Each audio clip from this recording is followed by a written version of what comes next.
राधा और कृष्ण की प्रेम कहानी सदियों बाद भी लोगों के दिलो दिमाग में ताजा है। एक ऐसा प्रेम जिसमें किसी ने कृष्ण भक्त की राह देखी तो किसी ने इस कहानी को विरह का गीत समझकर गुनगुनाया। कृष्ण और राधा की प्रेम जितना चंचल और निर्मल रहा, उतना ही जटिल और निर्मम भी। सदियों से भले ही कृष्ण के साथ राधा का नाम लिखा जाता रहा है, लेकिन प्रेम की यह कहानी कभी पूरी नहीं हो पाई। आज भी ये सवाल लोगों को कचोटता है कि राधा और कृष्ण का प्रेम कभी शादी के बंधन में क्यों नहीं बन पाया। जिस शिद्दत से कृष्ण और राधा ने एक दूसरे को चाहा, वो रिश्ता विवाह तक क्यों नहीं पहुंचा।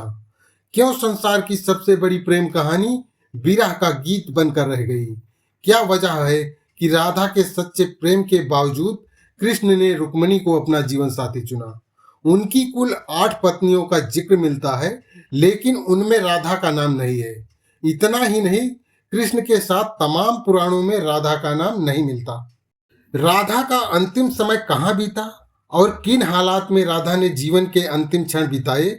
जिस राधा को कृष्ण की परछाई समझा जाता था, उसका क्या हुआ, ये सब एक रहस्य बन चुका है।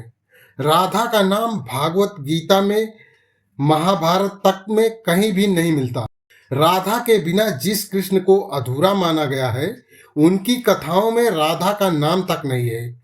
इस रहस्य को समझने के लिए उनके धरती पर उतरने की वजहों को माना गया। ऐसा कहा जाता है कि राधा धरती पर कृष्ण की इच्छा से ही आई थी। भादों के महीने में शुक्ल पक्ष की अष्टमी के अनुराधा नक्षत्र में रावल गांव के एक मंदिर में राधा ने जन्म लिया था।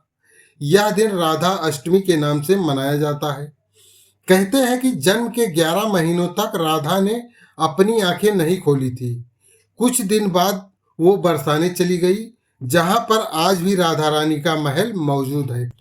राधा और कृष्ण की पहली मुलाकात भंडेरवन में हुई थी। नंद बाबा यहाँ गाय चराते हुए कान्हा को गोद में लेकर पहुंचे थे। कृष्ण की लीलाओं ने राधा के मन में ऐसी छाप छोड़ी कि राधा का तन मन श्याम रंग में रंग गया। कृष्ण राधा की नजरों से ओझल क्या होते, वो बेचैन हो जाती। वो राधा के लिए उस प्राणवायु की तरह थे जिसके बिना जीवन की कल्पना करना मुश्किल था। कहा जाता है कि राधा को कृष्ण से विरह का श्राप किसी और ने नहीं बल्कि सुदामा ने दिया था। वही सुदामा जो कृष्ण का सबसे प्रिय मित्र थे। सुदामा के श्राप के चलते ही 11 साल की उम्र में कृष्ण को वृंदावन छोड़कर मथुरा जाना पड़ा। श्री कृष्ण और राधा गोलोक एक साथ निवास करते थे। एक बार राधा की अनुपस्थिति में कृष्ण बिरजा नाम की गोपिका से विहार कर रहे थे। तभी वहां राधा आ पहुंची और उन्होंने कृष्ण और बिरजा को अपमानित किया। इसके बाद राधा ने बिरजा को धरती पर दरिद्र ब्राह्मण होकर दुख भोगने का श्राप दिया। वहां मौजूद सुदामा ये बर्दाश्त नहीं कर पाए और उन्होंने उसी वक्त राधा को कृष्ण से बरसों तक विरह का श्राप दे दिया। 100 साल बाद जब वे लौटे, तब बाल रूप में राधा कृष्ण ने यशोदा के घर में प्रवेश किया। वहां रहे और बाद में सबको मोक्ष देकर खुद भी गोलोक लौट आए। श्री कृष्ण की होकर भी उनकी ना हो पाने का मलाल राधा को हमेशा रहा। अंतिम समय में राधा ने खुद को अपनी अर्धांगिनी ना बनाने का कारण कृष्ण से पूछा, तो कृष्ण वहां से बिना कुछ कहे चले गए। राधा क्रोधित हो गई और चिल्लाकर ये सवाल दोबारा किया। राधा के क्रोध को देख कृष्ण मुड़े तो राधा भी हैरान रह गई। कृष्ण राधा के रूप में थे। राधा समझ गई कि वो कृष्ण ही है और कृष्ण ही राधा है। दोनों में कोई फर्क नहीं है। राधा कृष्ण की ना होकर आज भी उसके साथ पूजनीय है।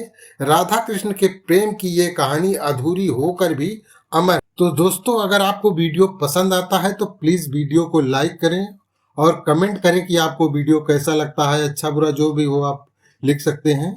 और अगर चैनल पे नए हैं तो प्लीज़ चैनल को सब्सक्राइब करें और बेल आइकन को प्रेस कर दें ताकि इसी प्रकार के नए नए वीडियो के नोटिफिकेशन आपके पास